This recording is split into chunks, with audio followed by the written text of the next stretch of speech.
Bienvenidos a nuestra inmersión profunda de hoy. Prepárense para un viaje fascinante al antiguo mundo romano, Me encanta. donde exploraremos una fiesta que rivalizaba, Ajá. incluso con nuestras celebraciones modernas más extravagantes. Las Saturnales. Imaginen una semana Wow. donde las reglas de la sociedad se invierten. Sí. Los esclavos cenan con sus amos Interesante. y todos celebran, con regalos y banquetes. Es una imagen vívida. Esa era la esencia de la Saturnal. Lo que me parece realmente intrigante Sí, de esta fiesta dedicada a Saturno, ajá, el dios de la agricultura, exacto. es que era mucho más que una simple observancia religiosa. Ya veo. Era un momento de agitación social, Interesante. una ventana a un mundo donde los roles se revertían, Me encanta esa idea de ventana a un mundo invertido. ¿verdad? Según Wikipedia, Sí. las Saturnales se celebraban del 17 al 23 de diciembre, Ah, justo cuando el periodo más oscuro del año llegaba a su fin. Podríamos decir que era una especie de celebración de la luz en medio de la oscuridad. sí, absolutamente. Las casas se adornaban con plantas y velas, simbolizando precisamente eso, el retorno de la luz. Interesante. Había banquetes públicos donde todos, incluso los esclavos, Asombroso. participaban. Wow. Y un ambiente de carnaval que impregnaba las calles de Roma. Es interesante cómo mencionas la inclusión de los esclavos en los festejos. Sí. ¿Podrías contarnos un poco más sobre cómo se manifestaba esa inversión de roles durante las Saturnales? Claro que sí. Durante las Saturnales, los esclavos eran liberados temporalmente de sus obligaciones. Imagínate, en algunos casos incluso eran servidos por sus amos. Es fascinante. Era una ruptura radical con la jerarquía social romana. Me pregunto si esa inversión de roles era realmente genuina, Buena pregunta. o si se trataba más bien de una especie de teatro social, Ajá.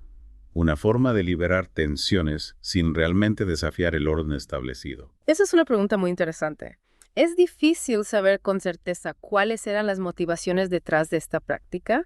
Algunos historiadores argumentan que era una forma de apaciguar a los esclavos Ya veo. y evitar posibles revueltas, Claro. mientras que otros creen que reflejaba una creencia genuina, Ajá. aunque temporal, Sí. en la igualdad entre amos y esclavos. Me inclino a pensar que era una combinación de ambas cosas. Es posible. Por un lado, es probable que las élites romanas vieran en las Saturnales Ajá. una forma de mantener el control social. Sí, Pero por otro lado, claro. la idea de un mundo invertido, donde las jerarquías se difuminan, debía tener un atractivo irresistible para todos, Cierto. incluyendo a los propios esclavos. Totalmente de acuerdo.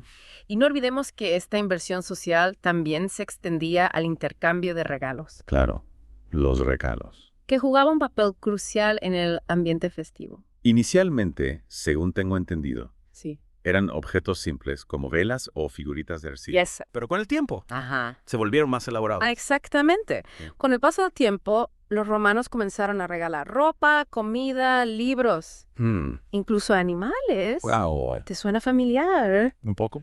Podríamos decir que el consumismo navideño tiene raíces más antiguas de lo que pensamos. Es increíble cómo algunas tradiciones perduran a través de los siglos. Pero más allá de las similitudes superficiales, creo que es importante entender el contexto histórico real. A menudo se dice que la Navidad simplemente reemplazó a las Saturnales.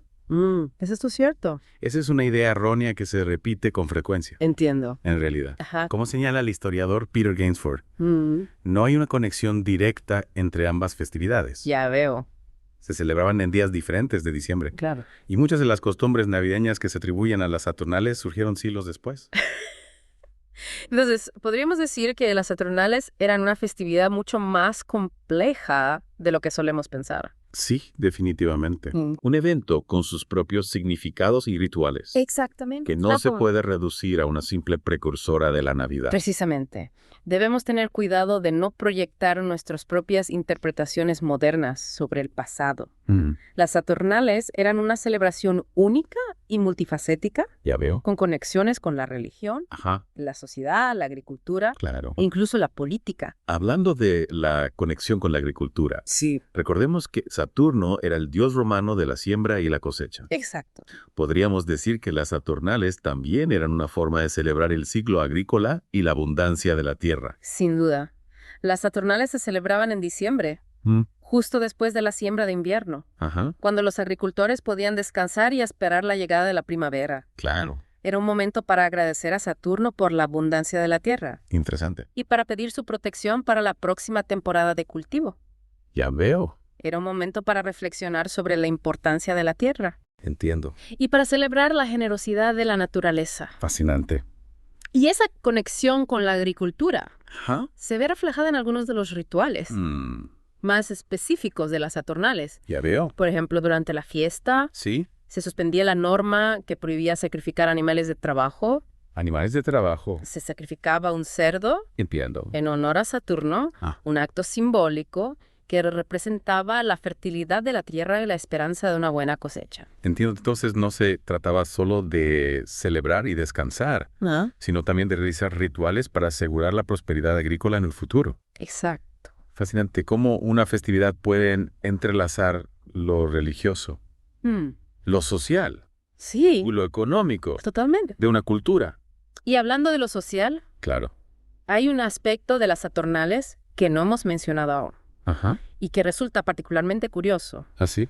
La elección del Saturnalicious Princeps. Saturnalicious Princeps. Nunca había oído hablar de eso. ¿De qué se trata? Bueno, el Saturnalicious Princeps, Ajá. co-líder de las Saturnales, era una especie de rey de la fiesta, elegido por sorteo. Ya veo. Presidía las festividades, Ajá. daba órdenes absurdas Interesante. y en general causaba un caos alegre. Espera un rey de la fiesta. Sí. Que daba órdenes absurdas. Exactamente. Suena divertidísimo. ¿Qué tipo de órdenes daba? Imagínate órdenes como cántame una canción con la boca llena de comida. Baila como un oso borracho. Suena como un personaje de una película. El objetivo era romper con las convenciones y provocar la risa. Era una forma de invertir aún más las normas sociales, Ya veo. permitiendo que alguien de bajo estatus dirigiera, aunque fuera por un tiempo. Claro, a los demás. Me encanta, suena como un precursor de nuestros juegos de fiesta modernos. Podría ser. Y la gente realmente obedecía a estas órdenes absurdas. Por supuesto, las Saturnales eran un tiempo para dejar de lado las preocupaciones, las formalidades. Y disfrutar de la libertad y la diversión. Claro. Era un momento de liberación, Ya veo. donde incluso las figuras de autoridad se prestaban al juego Interesante. y se convertían en blanco de las bromas. Te imagino el ambiente de camaradería Sí, y desenfreno que se debía vivir en esos días. era único. Por cierto, mencionaste antes que se permitían los juegos de azar durante las Saturnales. Así. Era algo común. Sí, durante las Saturnales se suspendían las leyes que prohibían los juegos de azar. Entiendo. La gente podía apostar libremente, lo que contribuía a la atmósfera de desenfreno y abandono. Ajá. Era una especie de todo vale. Claro. Dentro de ciertos límites, claro. Es interesante cómo esta fiesta desafiaba las normas de la vida cotidiana en tantos aspectos. Sin duda. ¿Había algún otro tipo de actividad o costumbre particular que se llevara a cabo durante las Saturnales? Bueno, además de los banquetes, Sí. los juegos de azar y la elección del rey de la fiesta. Claro. También había mucha música, bailes y representaciones teatrales. Interesante. Se cantaban canciones satíricas y se realizaban parodias humorísticas, Yo veo. burlándose de las figuras de autoridad. Suena como una época verdaderamente liberadora para los romanos. Lo era. Un escape momentáneo de las rígidas estructuras sociales que los gobernaban. Exacto, era un momento para disfrutar de la vida, celebrar la abundancia de la tierra, Sí. fortalecer los lazos comunitarios. Ajá. ¿Y por qué no liberar un poco de tensión social acumulada? Y volviendo al tema de los regalos, ¿cómo se comparaban esos regalos con los que intercambiamos en la actualidad? Bueno, ¿Eran igual de elaborados? al principio, como ya mencionamos, ¿Sí? los regalos eran bastante simples, Ajá. de las figuritas de arcilla, frutos secos, etc. Pero con el tiempo, la tradición evolucionó Ajá. y se fueron incorporando regalos más sofisticados. Ya veo. Se regalaba ropa, perfumes, joyas, libros Wow. e incluso animales exóticos. Es curioso cómo la tradición de los regalos se ha mantenido hasta nuestros días, Sí, aunque con algunas modificaciones. cierto. ¿Crees que el intercambio de regalos tenía la misma carga simbólica en la época romana Es una buena pregunta. que en la actualidad? En la antigua Roma, el intercambio de regalos era una forma de fortalecer los lazos sociales y de mostrar afecto y generosidad. También tenía una función ritual, Interesante. ya que los regalos se ofrecían a los dioses Ya veo. y a los espíritus para pedir su protección y favor. Es decir, que el significado de los regalos iba más allá del simple valor material. Exacto. Reflejaban una compleja red de relaciones sociales, Sí. creencias religiosas Ajá. y aspiraciones de prosperidad. Precisamente. Y en ese sentido creo que podemos encontrar ciertos paralelismos con nuestra propia cultura. ¿Así? Si bien la forma de los regalos ha cambiado, Claro. el acto de dar y recibir sigue siendo una parte fundamental de nuestras celebraciones y de nuestra forma de relacionarnos con los demás. Es cierto. Y hablando de paralelismos, me intriga la idea del anarquista italiano Luigi Fabri, Sí. quien veía en las Saturnales un reflejo de la aspiración humana a la libertad y una sociedad de iguales. Ajá. ¿Qué piensas de esta interpretación? La interpretación de Fabri es ciertamente provocadora. Si bien es cierto que las Saturnales ofrecían una especie de experimento social Ajá. en el que se suspendían las jerarquías Claro. y se experimentaba con la igualdad, No. también es importante recordar que era una experiencia temporal y limitada a un contexto festivo. Es decir, que no podemos interpretar las Saturnales como una verdadera propuesta de cambio social a largo plazo. Exacto, era más bien una válvula de escape. Un espacio para liberar tensiones y experimentar con la idea de la igualdad, pero sin desafiar realmente el orden social establecido. Aún así me parece fascinante cómo una festividad tan antigua puede resonar con nosotros aún hoy en día. La idea de celebrar la luz en la época más oscura del año, de compartir regalos con los seres queridos y de disfrutar de un tiempo de descanso y alegría. Son temas universales que trascienden el tiempo. Absolutamente, en el fondo, las Saturnales nos recuerdan la importancia de la comunidad, la generosidad y la necesidad humana de celebrar la vida. Y nos invitan a reflexionar sobre nuestras propias tradiciones festivas Cierto. y cómo expresamos la alegría, la generosidad y el espíritu comunitario en el mundo actual. Y hablando de reflexionar, ¿crees que las Saturnales nos pueden ofrecer alguna lección sobre la sociedad actual y nuestra forma de celebrar? Creo que sí, las Saturnales nos recuerdan que la vida no se trata solo de trabajo y obligaciones, No. sino también de disfrutar de los placeres simples, Exacto. de compartir con los demás Sí. y de celebrar la vida en todas sus formas. Cierto. También nos invitan a cuestionar las jerarquías y a imaginar, aunque sea por un momento. Claro. Un mundo más igualitario y justo. Es una lección que nunca está de más recordar. Cierto. Especialmente en un mundo que a menudo nos empuja hacia la individualidad y la competencia. ¿Y qué hay de la conexión con la naturaleza? Buena pregunta. Las Saturnales estaban estrechamente ligadas al ciclo agrícola y a la celebración de la abundancia de la tierra. Sí. ¿Crees que podemos rescatar algo de esa conexión en nuestras festividades modernas? Es un punto muy importante en un mundo cada vez más urbanizado y desconectado de la naturaleza. Cierto. Creo que es fundamental recuperar esa conexión con los ciclos naturales y recordar nuestra dependencia de la tierra. Claro. Podríamos inspirarnos en las Saturnales para incorporar elementos que nos recuerden la importancia de cuidar el medio ambiente y celebrar la generosidad de la naturaleza. Quizás podríamos incorporar rituales simbólicos para agradecer la abundancia de la tierra o realizar actividades que nos conecten con la naturaleza durante nuestras festividades. Exactamente, sería una forma de honrar el legado de las Saturnales y de enriquecer nuestras propias celebraciones con un significado más profundo y conectado con el mundo natural. Y quizás, al igual que los romanos durante las Saturnales, necesitamos esos momentos de liberación y de conexión con nuestra propia humanidad para recordar lo que realmente importa. Absolutamente. Las Saturnales, a pesar de ser una festividad de una época y cultura tan distinta a la nuestra, nos ofrecen una valiosa oportunidad para reflexionar sobre nuestra propia sociedad y nuestras formas de celebrar. Y hablando de reflexionar, hemos llegado al momento de dejar a nuestros oyentes con una pregunta para que la consideren. Me gusta. Si pudieras diseñar una festividad moderna inspirada en las Saturnales, ¿qué elementos incluirías? ¿Cómo adaptarías esta antigua celebración a nuestro mundo contemporáneo? Esa es una pregunta fascinante. Mantendríamos la inversión de roles, pero ¿cómo lo haríamos de forma que sea relevante y significativa en la actualidad?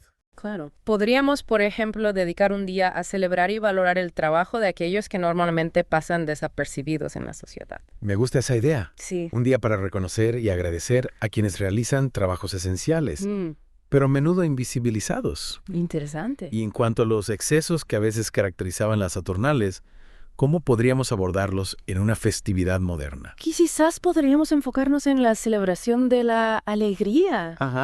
Y la libertad de una manera más consciente y responsable, promover actividades que fomenten la conexión humana. Sí, La creatividad, el contacto con la naturaleza en lugar de centrarnos en el consumo excesivo Claro. o en comportamientos desenfrenados. En lugar de una semana completa, Sí. como en la antigua Roma. Ajá.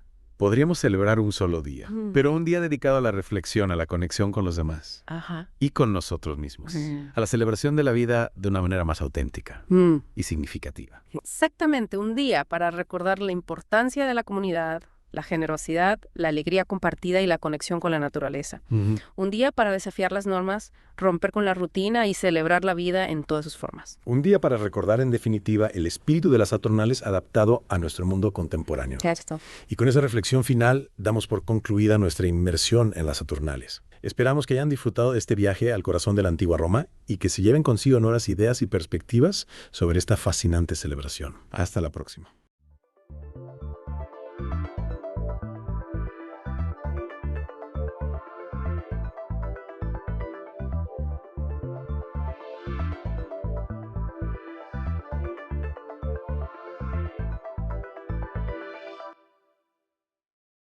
Hola a todos, ¿listos para otra inmersión profunda? Claro que sí.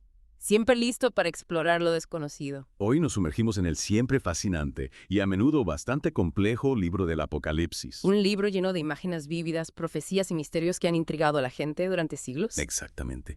Y para guiarnos en este viaje utilizaremos como mapa el artículo de Wikipedia Eventos del Apocalipsis. Vamos a intentar desentrañar los eventos descritos capítulo por capítulo. Suena como un plan. Pero creo que es importante recordar que para comprender completamente el Apocalipsis necesitamos considerar el contexto histórico y cultural en el que fue escrito. Totalmente de acuerdo. No podemos simplemente leerlo al pie de la letra, sin entender el mundo en el que Juan, el autor del Apocalipsis, vivió y escribió. Exactamente.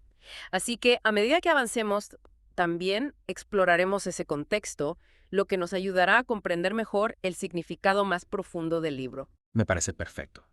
Entonces, comencemos con los primeros capítulos. Capítulos 1 al 3, para ser exactos, donde encontramos las cartas a las 7 iglesias. ¿Puedes contarnos un poco sobre estas iglesias y los mensajes que recibieron? Por supuesto. Estas eran comunidades cristianas reales ubicadas en Asia Menor, lo que hoy conocemos como Turquía.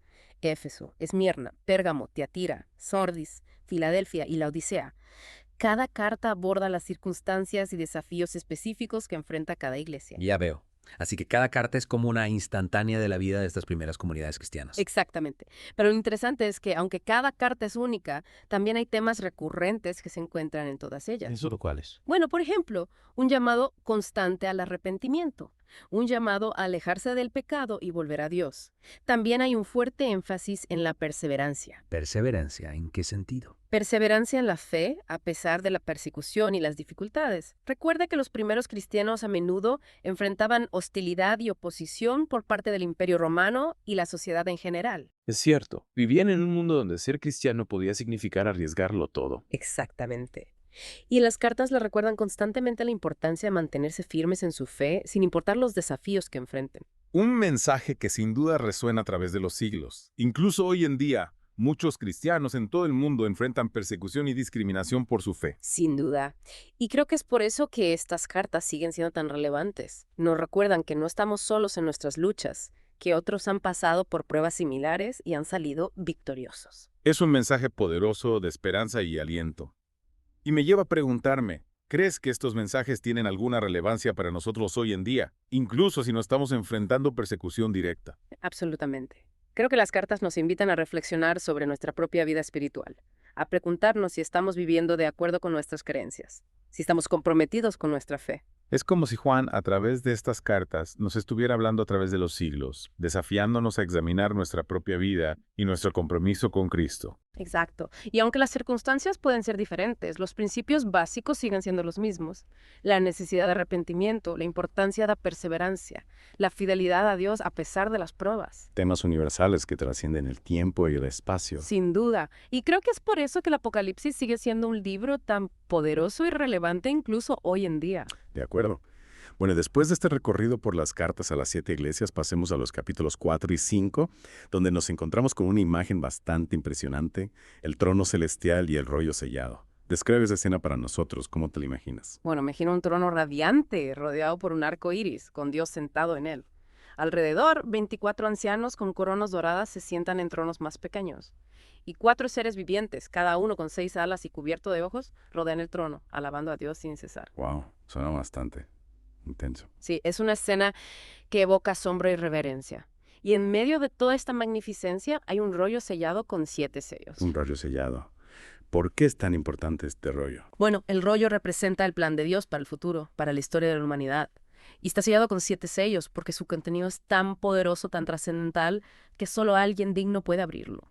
¿Y quién es el único digno de abrir este rollo? Esa es la gran pregunta. Y la respuesta se encuentra en el capítulo 5, cuando aparece el Lam de Judá, que resulta ser, redoble de tambores, el Cordero de Dios. Por supuesto. Jesús, el único digno de revelar el plan de Dios y llevar a cabo su voluntad. Exactamente. Y esto crea una gran expectación. Sabemos que algo monumental está a punto de suceder. Algo que cambiará el curso de la historia. ¿Te imaginas la tensión en ese momento? Totalmente. La anticipación debe haber sido palpable. Y con esa nota de suspenso creo que es un buen momento para tomar un descanso y dejar que nuestros oyentes absorban todo lo que hemos cubierto hasta ahora. Me parece perfecto. Hasta ahora hemos explorado las cartas a las 7 iglesias y la escena del trono celestial con el rollo sellado. Y cuando regresemos, nos adentraremos en la acción, la apertura de los sellos y el desencadenamiento de los eventos apocalípticos. No se lo pierdan.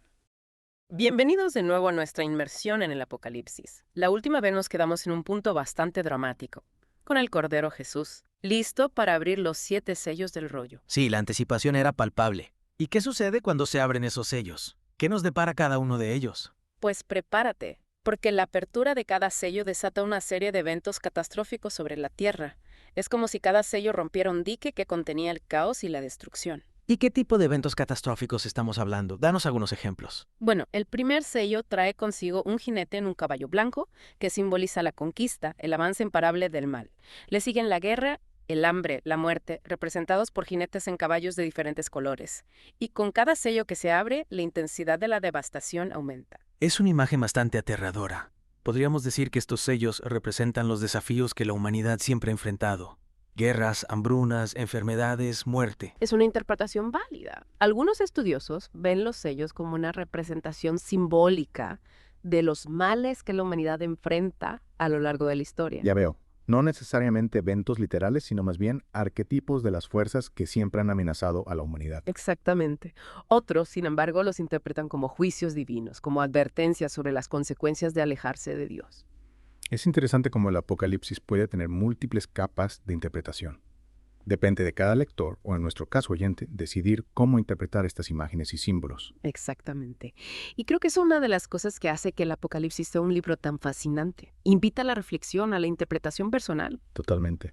Bueno, después de esta serie de eventos catastróficos, llegamos al capítulo 7, que ofrece un respiro, un rayo de esperanza en medio del caos, el sellado de los 144,000 y la aparición de la gran multitud. ¿Puedes explicarnos quiénes son estos grupos? Claro, el número 144,000, 12,000 de cada una de las 12 tribus de Israel, se interpreta a menudo como simbólico, no un número literal, sino una representación de la totalidad del pueblo de Dios, escogido y protegido. ¿Y la gran multitud? ¿Quiénes son ellos? La gran multitud, por otro lado, se describe como aquellos que han pasado por la gran tribulación, un periodo de intensa persecución y sufrimiento, pero que han lavado sus ropas en la sangre del Cordero. Es decir, han sido purificados por la gracia de Cristo. Es decir, representan a todos los creyentes que han perseverado en su fe a pesar de las pruebas y han alcanzado la salvación a través de Cristo. Exactamente. Y se les describe como una multitud innumerable, proveniente de todas las naciones, tribus y lenguas, reunidos ante el trono de Dios, alabándolo y dándole gracias por su salvación. Es una imagen hermosa, ¿no? Un recordatorio de que la salvación no está limitada a un grupo étnico o religioso específico, sino que está disponible para todos aquellos que creen en Cristo. Sin duda. Y creo que esta escena también nos habla de la naturaleza universal del mensaje del Apocalipsis. No es un libro solo para los cristianos, sino para toda la humanidad. De acuerdo. Bueno, después de este momento de consuelo y esperanza, nos adentramos en los capítulos 8 y 9, donde se introduce otro elemento clave del Apocalipsis, las trompetas. ¿Puedes contarnos sobre ellas? Las trompetas, al igual que los sellos, anuncian una serie de juicios divinos sobre la tierra. Cada trompeta desata una nueva calamidad, una nueva plaga que afecta a la naturaleza, a la humanidad, al mundo en general. Y estas plagas son similares a las que se describen en el Antiguo Testamento, como las que azotaron a Egipto durante el Éxodo. Sí, hay muchos paralelismos. Encontramos plagas de langostas, oscuridad, agua convertida en sangre, fuego del cielo. Es como si Dios estuviera utilizando el mismo lenguaje simbólico para mostrar que su juicio sobre el pecado y la maldad es inmutable. Es una imagen bastante impactante. ¿Y estas plagas, cada vez más intensas, son solo un castigo divino o hay un mensaje más profundo detrás de ellas? Bueno, como con todo en el Apocalipsis, hay diferentes interpretaciones. Algunos ven las trompetas como un simple castigo por el pecado, mientras que otros las ven como una llamada al arrepentimiento. Es decir, como una última oportunidad para que la humanidad cambie su rumbo, se aleje del mal y se vuelva a Dios. Exacto, y creo que es una interpretación que resuena con el mensaje general del Apocalipsis. Dios no desea la destrucción de la humanidad, sino su redención. Entonces, las trompetas, aunque terribles en sus efectos, también pueden ser vistas como un acto de misericordia divina, una advertencia final antes del juicio final. Sin duda. Y creo que es una perspectiva importante a tener en cuenta a medida que continuamos explorando los eventos del Apocalipsis. Recuerda que el Apocalipsis no es solo un libro de destrucción y terror, sino también un libro de esperanza y redención. De acuerdo. Bueno, después de las trompetas llegamos a un punto crucial en el Apocalipsis, los capítulos 10 y 11, donde Juan come un pequeño rollo y aparecen dos testigos que profetizan durante 1260 días. ¿Puedes contarnos más sobre estos eventos? Claro, el pequeño rollo que Juan come representa la palabra de Dios, que debe ser digerida, asimilada para poder ser proclamada. Y los dos testigos, bueno, su identidad es un misterio que ha intrigado a los estudiosos durante siglos. ¿Hay alguna teoría sobre quiénes podrían ser estos dos testigos? Algunos sugieren que son figuras proféticas del Antiguo Testamento como Moisés y Elías, conocidos por sus milagros y su confrontación con el poder. Otros ven como un símbolo de la iglesia fiel, que se mantiene firme en su testimonio a pesar de la oposición. Y por lo que entiendo, estos testigos tienen un poder considerable, ¿verdad? Sí, tienen la autoridad para hacer milagros, para enviar plagas sobre la tierra, para desafiar a las autoridades corruptas. Pero su testimonio no queda impune, ¿cierto? El Apocalipsis no es un cuento de hadas. Tienes razón. La bestia, que ya ha aparecido en capítulos anteriores como símbolo del poder opresor y anticristiano, finalmente los vence y los mata. ¡Qué tragedia! ¿Y qué pasa después? Queda silenciado el testimonio de Dios. No, para nada. Después de 3 días y medio, Dios resucita a los dos testigos, quienes ascienden al cielo en una nube, ante la mirada atónita de sus enemigos. Es un giro inesperado, una verdadera muestra del poder de Dios sobre la muerte y la opresión. Exactamente. Y esta resurrección marca un punto de inflexión en la historia. El sonido de la séptima trompeta anuncia el comienzo del reinado de Cristo, la llegada del reino de Dios a la tierra. El momento que todos estábamos esperando. ¿Cómo se describe este reinado? ¿Qué cambios trae consigo? Bueno, para eso tendremos que esperar a los siguientes capítulos. El capítulo 11 se centra en la proclamación del reino, pero los detalles se revelarán más adelante. Lo importante aquí es que la séptima trompeta marca un cambio radical. El juicio de Dios ha llegado a su punto culminante y ahora es el momento para que el bien triunfe. Una promesa de esperanza y justicia que sin duda nos llena de expectativa. Pero antes de adentrarnos en el reinado de Cristo, creo que es un buen momento para tomar un descanso y dejar que nuestros oyentes procesen toda esta información. Hemos cubierto mucho terreno en esta sección. Sellos, trompetas, testigos, y cuando regresemos nos espera una escena aún más épica. La mujer, el dragón y la guerra en el cielo. De vuelta en el Apocalipsis.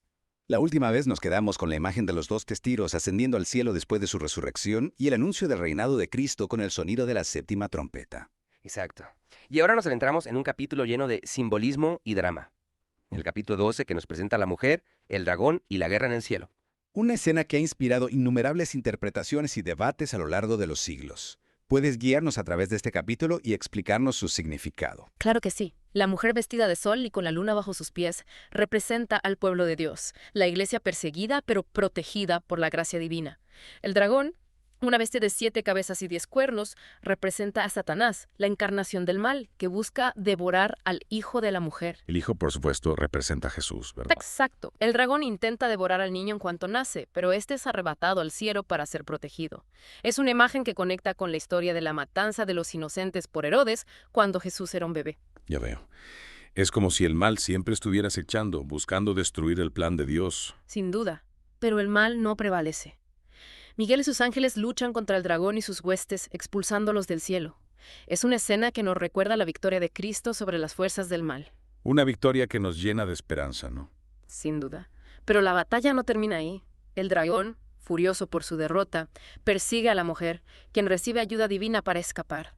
La batalla se traslada entonces a la tierra, donde el dragón continúa librando guerra contra el pueblo de Dios. Es una imagen que nos recuerda que la lucha entre el bien y el mal no es algo abstracto, sino una realidad que se vive en el mundo, en la historia, en nuestras propias vidas. Exactamente. Y esta lucha se intensifica en el capítulo 13, donde se nos presentan dos bestias aún más aterradoras, una que emerge del mar y otra de la tierra. Dos bestias.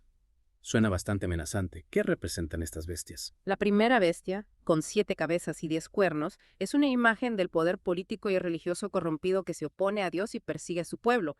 Es un poder que busca controlar todos los aspectos de la vida humana, imponiendo su voluntad a través de la fuerza y la manipulación. Es una imagen que resuena con las dictaduras y los regímenes totalitarios que han oprimido a la humanidad a lo largo de la historia. ¿Y qué hay de la segunda bestia? La segunda bestia, que surge de la tierra, es un falso profeta que engaña a la humanidad y la lleva a adorar a la primera bestia. Es un poder que se disfraza de bien, que utiliza la seducción y el engaño para controlar las mentes y los corazones. Dos fuerzas del mal trabajando en conjunto para someter a la humanidad. Suena bastante siniestro. ¿Y cómo se manifiesta este control? ¿Cómo logran estas bestias someter a la gente? A través de la propaganda, el miedo, la manipulación de la información, la promesa de seguridad a cambio de la libertad. La segunda bestia realiza señales y prodigios que engañan a la gente, haciéndoles creer que la primera bestia tiene poder divino. Y aquí es donde entra la famosa marca de la bestia, ¿verdad? Una marca que identifica a aquellos que se han sometido al poder de la bestia. Exactamente. La segunda bestia obliga a la gente a recibir una marca en la mano derecha o en la frente, como símbolo de lealtad a la primera bestia. Sin esta marca, nadie puede comprar ni vender, participar en la sociedad. Es una forma de control totalitario, de suprimir la libertad individual. Es una imagen aterradora que nos hace pensar en los peligros del control y la manipulación en el mundo moderno. La tecnología, la vigilancia masiva, la propaganda. Podríamos decir que estamos viviendo en una era apocalíptica. El Apocalipsis nos advierte sobre los peligros del poder sin control, de la adoración a falsos dioses, de la pérdida de la libertad individual. Nos invita a estar alerta, a discernir el bien del mal, a no dejarnos engañar por las apariencias. Un mensaje que sin duda resuena con fuerza en el mundo actual. Y hablando de juicios divinos, los capítulos 14 al 16 nos muestran un contraste aún más marcado entre el pueblo de Dios y aquellos que siguen a la bestia. Por un lado vemos al Cordero y los 144,000 en el monte Sión, símbolo de la fidelidad a Dios, y por otro vemos la ira de Dios desatada sobre los impíos a través de las 7 copas de la ira. Exacto. Es como si el Apocalipsis nos estuviera mostrando dos caminos, el camino de la fidelidad a Dios, que conduce a la salvación, y el camino de la rebelión y la idolatría, que conduce a la destrucción. Y las copas de la ira son una muestra de la severidad del juicio divino, ¿verdad? Sin duda. Las copas de la ira traen consigo una serie de plagas aún más devastadoras que las trompetas. Llagas, sangre en el mar y los ríos, un calor abrasador, oscuridad, terremotos, una granizada destructiva. Es una imagen apocalíptica en el sentido más literal de la palabra. Es una imagen que nos hace reflexionar sobre las consecuencias de nuestras acciones, sobre la importancia de elegir el camino correcto. Exactamente. El Apocalipsis no es solo un libro de predicciones, sino también un llamado al arrepentimiento, a la transformación personal, a la búsqueda de la justicia y la santidad. Un llamado a vivir de acuerdo a la voluntad de Dios, a construir un mundo mejor. Y hablando de un mundo mejor, a medida que el juicio divino se intensifica, llegamos a los capítulos 17 y 18, que nos presentan la caída de Babilonia. ¿Qué representa Babilonia en este contexto? Babilonia, la gran ciudad, es un símbolo del poder, la riqueza y la corrupción que se oponen a Dios. Es la encarnación de todo lo que es contrario al reino de Dios.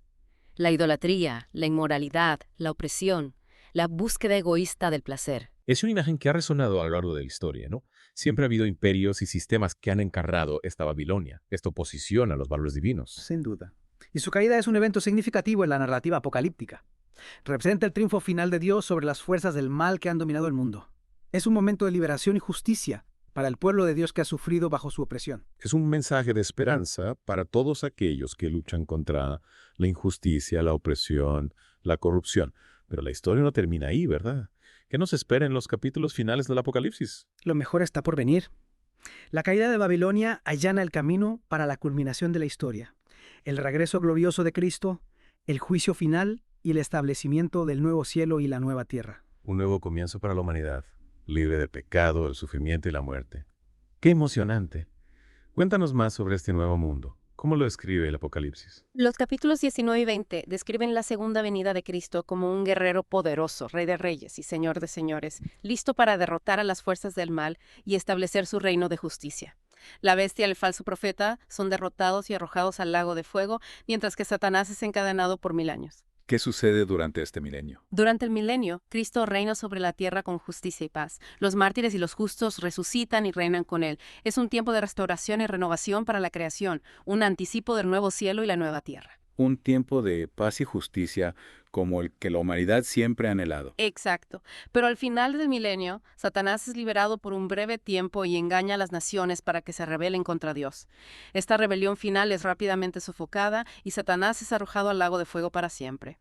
Entonces llega el momento del juicio final, donde todos los muertos son resucitados y juzgados según sus obras. Y después del juicio, ¿qué sucede? ¿Qué es lo que nos espera en la eternidad? Lo que nos espera es la nueva creación, un nuevo cielo y una nueva tierra, donde Dios habitará con su pueblo para siempre. No habrá más dolor, ni sufrimiento, ni muerte. La nueva Jerusalén, la ciudad celestial, descenderá del cielo, resplandeciente de la gloria de Dios.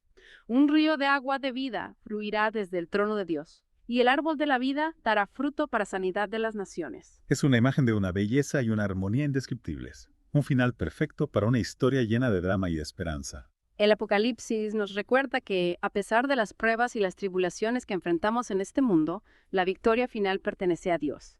Y nos invita a vivir con la esperanza de un futuro glorioso, donde el bien triunfará sobre el mal y la justicia reinará para siempre. Muchas gracias por acompañarnos en esta inmersión profunda en el Apocalipsis. Espero que este viaje les haya brindado una nueva perspectiva sobre este libro tan complejo y fascinante. Un libro lleno de imágenes impactantes, pero también de esperanza y promesa para aquellos que confían en Dios. Hasta la próxima y que la paz de Dios los acompañe.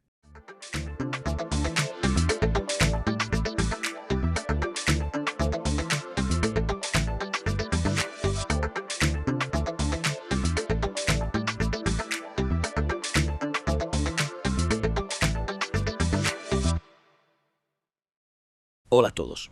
Bienvenidos a una inmersión profunda en el fascinante mundo de la Cuarta Revolución Industrial. O sea, lo que todos conocemos como Industria 4.0. Tenemos información de Wikipedia en español para esta, así que prepárense porque vamos a descubrir cómo esta revolución está fusionando lo físico, lo digital y lo biológico, de una forma que podría transformar nuestras vidas. Lo interesante aquí es que aunque se llame revolución industrial, sus efectos van mucho más allá de las fábricas. Afecta a todos aspectos de la sociedad. Es verdad. Y para entender realmente el alcance de la Industria 4.0, creo que primero, me ayudas a guiar a nuestros oyentes a través de las 3 primeras revoluciones industriales. Por supuesto. Cada una sentó las bases para la siguiente.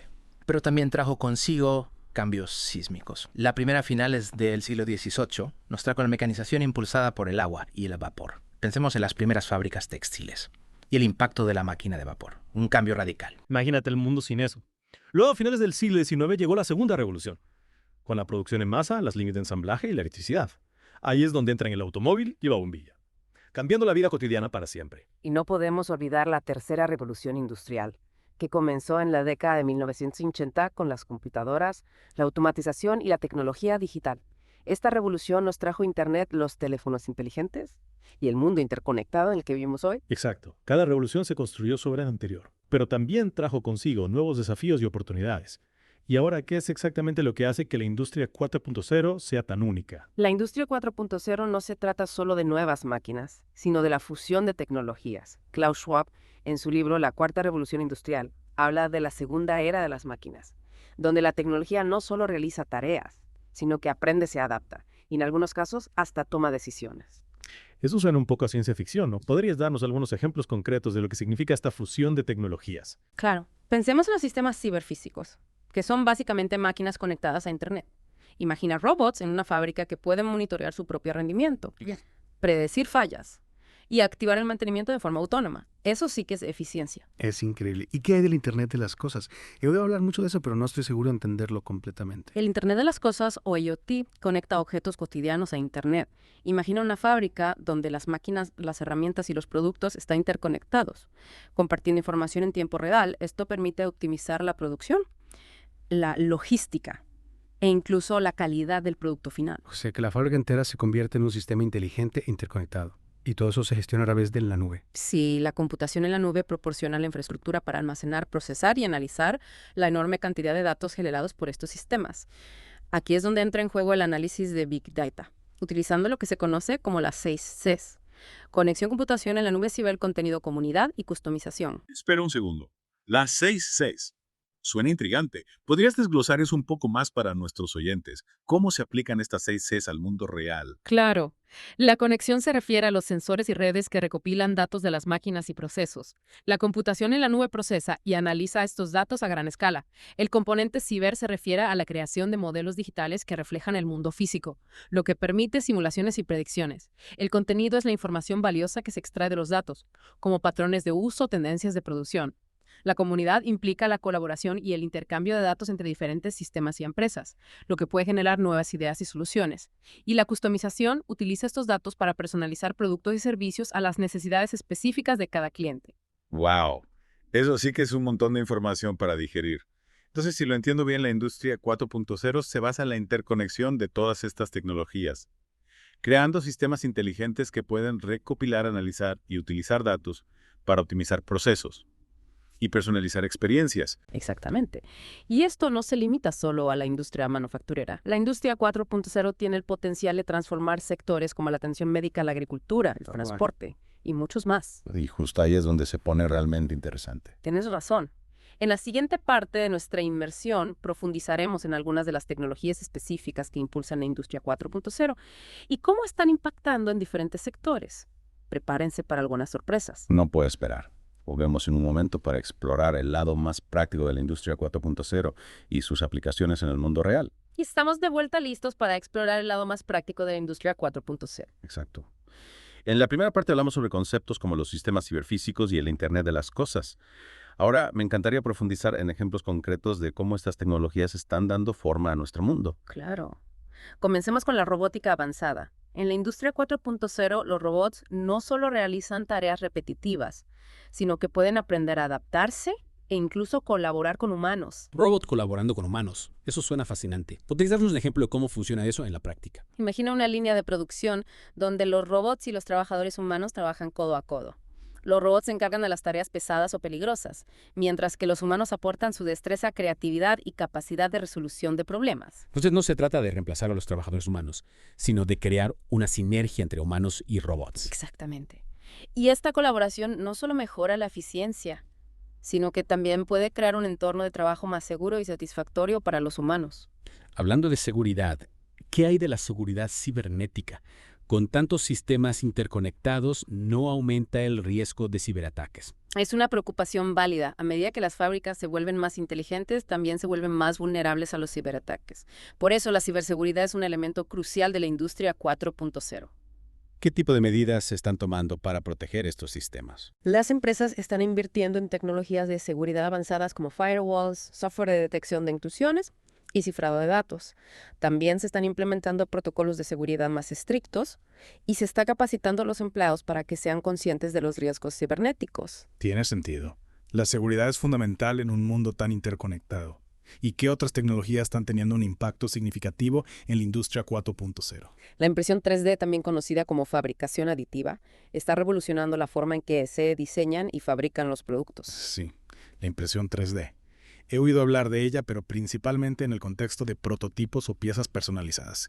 ¿Cómo está utilizando a gran escala en la industria 4.0? La impresión 3D permite a las empresas crear piezas complejas y personalizadas bajo demanda, lo que reduce los costes de producción, el tiempo de entrega y el desperdicio de materiales. Es decir, que en lugar de depender de grandes fábricas y cadenas de suministro complejas, las empresas podrían producir piezas localmente según sea necesario. Exactamente. Esto abre un mundo de posibilidades para la personalización masiva, la producción localizada. E incluso la creación de nuevos modelos de negocio. Es fascinante. ¿Y qué hay del análisis de Big Data? ¿Cómo se está utilizando esta tecnología para mejorar la eficiencia y la toma de decisiones en la industria 4.0? El análisis de Big Data es fundamental en la industria 4.0. Los sensores y sistemas interconectados generan enormes cantidades de datos que pueden utilizarse para optimizar procesos, predecir fallos, mejorar la calidad de los productos y tomar decisiones más informadas. ¿Podrías darnos un ejemplo concreto de cómo se está utilizando el análisis de Big Data en la práctica? Imagina una empresa de energía eólica que utiliza sensores para monitorizar el rendimiento de sus turbinas.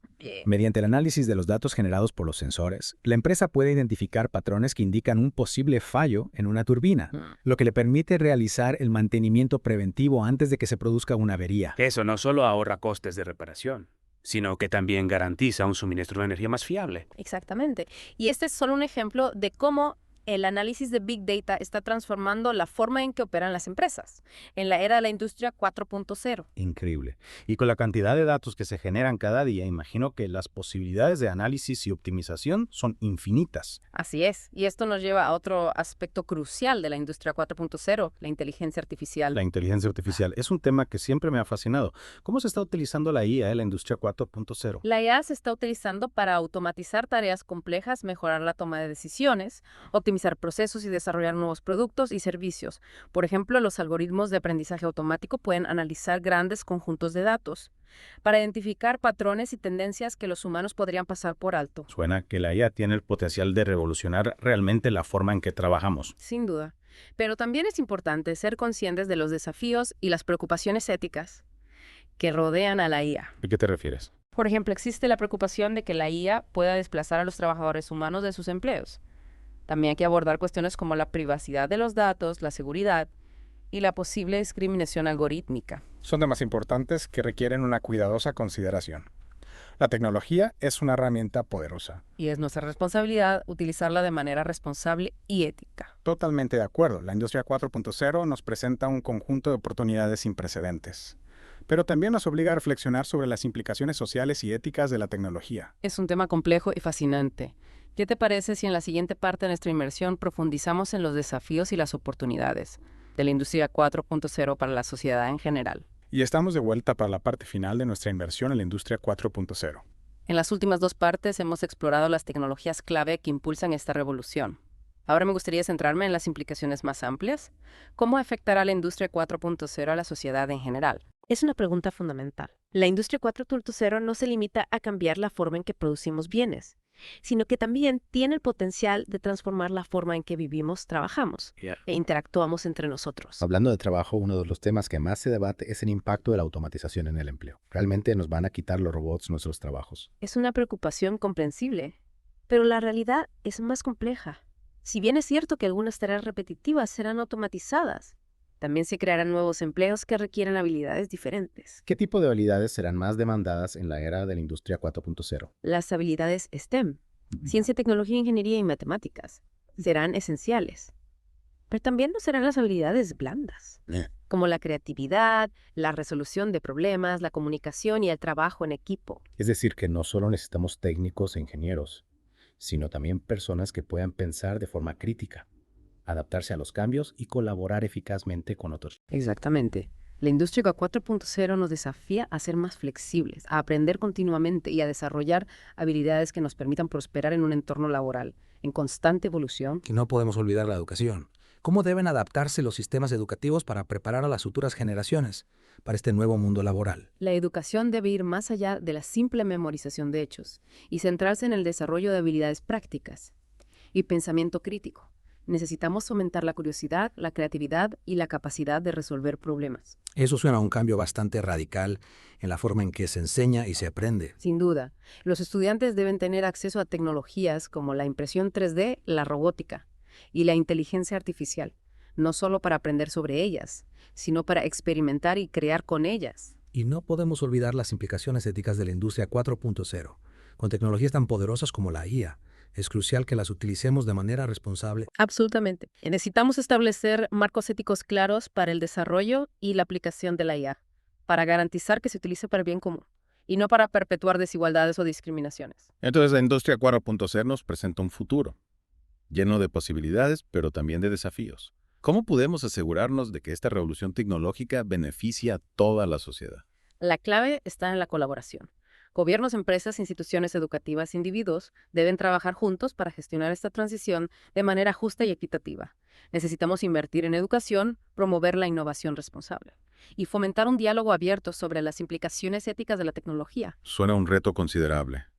pero también una oportunidad única para crear un futuro mejor. Así es. La industria 4.0 nos invita a repensar la forma en que vivimos.